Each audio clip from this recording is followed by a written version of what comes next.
اور یہ تنگی ایک مطلب یہ تو انبیاء کی سنت رہی ہے کہ یوسف علیہ السلام کے ساتھ کیا ہوا؟ ان کے پاس اقتدار آنے سے پہلے وہ کیسی تنگیوں سے گزرے؟ موسیٰ علیہ السلام اس سے پہلے کہ وہ پورے بنی اسرائیل کو لیڈ کرتے اس سے پہلے وہ کیسی تنگیوں سے گزرے؟ نوح علیہ السلام اس سے پہلے کہ وہ اس بستی سے نکلتے اور کشتی میں بچا لیے جاتے وہ کیسی تکلیف سے گزرے؟ اچھا عماد صاحب، آپ سے ایک چیز ڈسکس کرنا چاہ رہے تھے ہم لوگ کہ آپ اس پہ تھوڑا روشنی ڈالیں کہ اکثر ایسا محسوس ہوتا ہے کہ انسان جن مسائل میں گھرا ہوا ہے ان سے نکلنے کی کچھ راہ نظر آئی ہیں، لیکن اگلے ہی لمحے وہ راہ ایسی ہوتی ہے کہ جیسے ہم کسی دیوار کے سامنے کھڑے ہیں اور اس کو توڑنے کی کوشش کر رہے ہیں لیکن ٹوٹ نہیں رہی۔ ایسی کیوں ہوتی ہیں چیزیں اور کیا اس مسئلے مسائل ہوتے ہیں؟ دیکھیں، میں کیونکہ آپ کو اور آپ کے ماضی کو اور آپ کے مسائل کو کسی حد تک سمجھتا ہوں، تو اس لیے میں براہ راست آپ کے سوال کے جواب پر آنے کی بجائے پہلے اس کو ایک جنرلائزڈ اس کا بیک گراؤنڈ دے دیتا ہوں جی کہ مسئلے کی نوعیت ہوتی کیا ہے۔ دیکھیے، اللہ تعالیٰ نے دنیا میں دو طرح کے قوانین بنائے ہیں۔ ایک وہ قانون ہے جس کا اطلاق ہر شخص پر ہوتا ہے، اس میں آپ کے کردار کا، آپ کے ایمان کا، آپ کے صحیح یا غلط ہونے کا کوئی تعلق نہیں ہے۔ مثال کے طور پر گریوٹی کا قانون ہے، اگر آپ اونچی جگہ سے چھلانگ لگائیں گے تو آپ نیچے ہی گریں گے، چاہے آپ کافر ہوں چاہے آپ مومن ہوں۔ جی یہ صرف فزکس کے لاز کے اوپر نہیں ہے، دنیا کے اندر بہت سی اور چیزیں بھی ہیں جن کے اوپر ایک قانون ہے۔ مثال کے طور پر اگر آپ محنت کریں گے تو آپ کو اس محنت کا صلہ ملے گا۔ جو شخص بھی محنت کرے گا، جو شخص بھی کوشش کرے گا، آپ اس کو زندگی میں آگے بڑھتا ہوا دیکھیں گے۔ یہ کہا جاتا ہے کہ جو شخص زیادہ محنت کرنا شروع کر دیتا ہے وہ زیادہ لکی بھی ہو جاتا ہے۔ وہ بیسیکلی لکی اسی لیے ہو جاتا ہے کہ وہ محنت کر رہا ہوتا ہے۔ یہ ایک عمومی قانون ہے جو ہر چیز کے اوپر اپلائی ہو رہا ہوتا ہے، اور آپ اگر اس کے اوپر چلیں گے تو آپ دنیا میں کامیاب ہو جائیں۔ اس بات سے قطع نظر کہ آپ شراب پیتے ہیں یا آپ تہجد گزار ہیں، دنیا کے قانون پر چل رہے ہیں، دنیا کے قانون پر آپ کی کامیابی ہو جائے گی۔ اس دنیا میں کچھ لوگ ایسے ہوتے ہیں جو اللہ تعالیٰ کے ساتھ ایک معاملہ کرنا چاہتے ہیں کہ اللہ، ہم اس قانون کی بجائے تیرے ساتھ اس قانون کے تحت زندگی گزارنا چاہتے ہیں جس قانون کے تحت تیرے بندے زندگی گزارتے ہیں۔ جیسا کہ اللہ تعالیٰ نے قرآن میں یہ وعدہ کیا ہے کہ اگر تم زمین کے اندر اس طریقے کے انسان بن کے اس طرح کا معاشرہ قائم کرو گے جو اللہ چاہتا ہے تو اللہ تمہیں اقتدار دے گا، اللہ اس قوم کو قوت دے دے گا۔ ہم انڈیویجولز کے لیول پر بھی یہ ہوتا ہے کہ آپ اپنی زندگی گزار رہے ہیں اور آپ اپنی زندگی عام اصولوں کے اوپر گزار رہے ہیں۔ آپ زندگی میں کوئی غلطی کرتے ہیں، آپ کو نقصان ہو جاتا ہے، آپ کچھ اچھا کرتے ہیں، آپ کو فائدہ ہو جاتا ہے۔ لیکن پھر آپ زندگی میں ایک دن یہ فیصلہ کرتے ہیں کہ اے اللہ، میں تیرے ساتھ الائن ہو جانا چاہتا ہوں، میں اپنی زندگی ایسے گزارنا چاہتا ہوں کہ میں تجھے پسند آ جاؤں، میں تیرے راستے پر چلوں۔ اب کچھ مسائل آنے شروع ہوتے ہیں کیونکہ اب آپ قانون نمبر 1 کی بجائے قانون نمبر 2 کے تحت کھیلنا چاہتے ہیں۔ اب آپ یہ چاہتے ہیں کہ اللہ تعالیٰ آپ کے اوپر خاص برکت کرے، اللہ تعالیٰ آپ کے اوپر خاص عنایت کرے، اللہ تعالیٰ آپ کو رزق کریم عطا فرمائے۔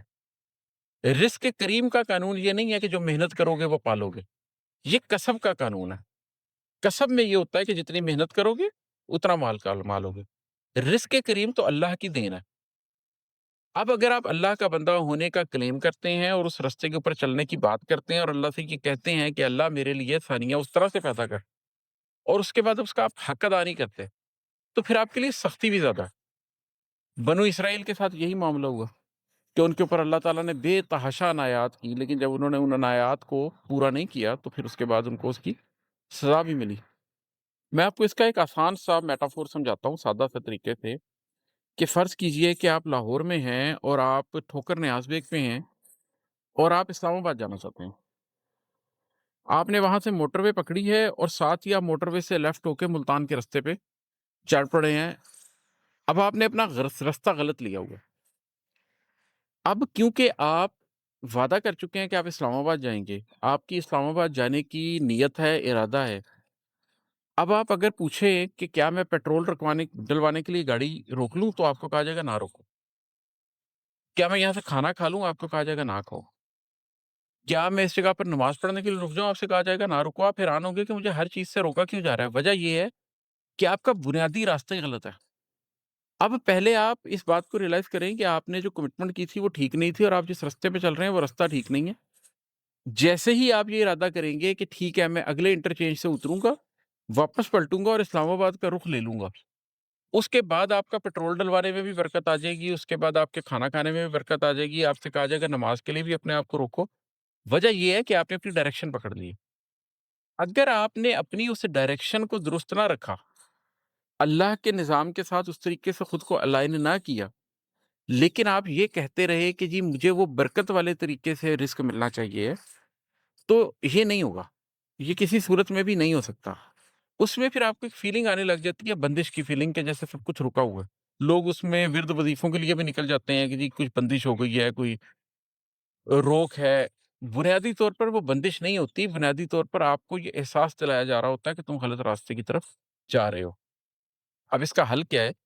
آپ کے کیس میں میں خاص طور پر اس بات کو جانتا ہوں کہ 1 نہیں، 2 نہیں، 3 نہیں، کم از کم 10 ایسی جگہیں ہیں جہاں سے اگر ایک سے بھی آپ کا مسئلہ حل ہو جائے تو آپ آسانی میں آ جاتے ہیں۔ لیکن کم و بیش 1 ڈیڑھ سال سے ان 10 مسائل میں سے کوئی ایک مسئلہ بھی حل نہیں ہو پا رہا۔ اور میری آپ سے جب بھی اس موضوع پر پہلے بھی کبھی بات ہوئی ہے تو میں نے آپ کو یہ کہا ہے کہ آپ کا مسئلہ اس وقت کاوش نہیں ہے، آپ کا مسئلہ اس وقت کوشش نہیں ہے، وہ آپ کر رہے ہیں۔ آپ کا مسئلہ اس وقت یہ نہیں ہے کہ کیا کرنا چاہیے، آپ کا مسئلہ یہ ہے کہ کیا آپ ذاتی زندگی میں وہ شخص بن چکے ہیں جس شخص کے ساتھ اللہ نے یہ معاملہ کرنے کی بات کی ہے کہ ہاں تمہارے لیے یہ آسانی کر دی جائے گی۔ یہ آپ کے لیے ایکچولی ایک اپرچونٹی ہے، اس لیے کہ اگر آپ کی رسی دراز کر دی جائے تو آپ سے کہا جائے گا کہ ہاں ٹھیک ہے، تم نے جتنی کاوش کی ہے اس کے بنیاد پر تم یہ پھل بھی پالو۔ لیکن جب آپ کے اوپر رحمت کا ارادہ ہو تو پھر آپ کو لمبی غلطی نہیں کرنے دی جاتی۔ پھر بجائے اس کے کہ آپ ابھی بنیادی زندگی میں، ذاتی زندگی میں بھی غلطیاں کر رہے ہوں، خانگی زندگی میں بھی غلطیاں کر رہے ہوں، معاشی زندگی میں بھی غلطیاں کر رہے ہو، ایسے میں آپ کو آسانی دینے کی بجائے، ایز دینے کی بجائے آپ کو پکا کیا جاتا۔ اور یہ تنگی ایک، مطلب یہ تو انبیاء کی سنت رہی ہے کہ یوسف علیہ السلام کے ساتھ کیا ہوا؟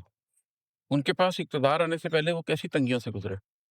موسیٰ علیہ السلام اس سے پہلے کہ وہ پورے بنی اسرائیل کو لیڈ کرتے، اس سے پہلے وہ کیسی تنگیوں سے گزرے۔ نوح علیہ السلام اس سے پہلے کہ وہ اس بستی سے نکلتے اور کشتی میں بچا لیے جاتے، وہ کیسی تکلیف سے گزرے۔ نبی کریم صلی اللہ علیہ وسلم کی اپنی سنت کیا ہے کہ کس طریقے سے مکے کے سال گزرے، حتیٰ کہ جو آپ کا شیب ابی طالب کے کچھ سال ہے وہ تو بہت ہی تکلیف دیں ہیں، لیکن اس کے اندر آپ کی پائیداری کو ایک طرح سے جج کیا جا رہا ہوتا ہے کہ آپ کتنے پائیدار ہیں۔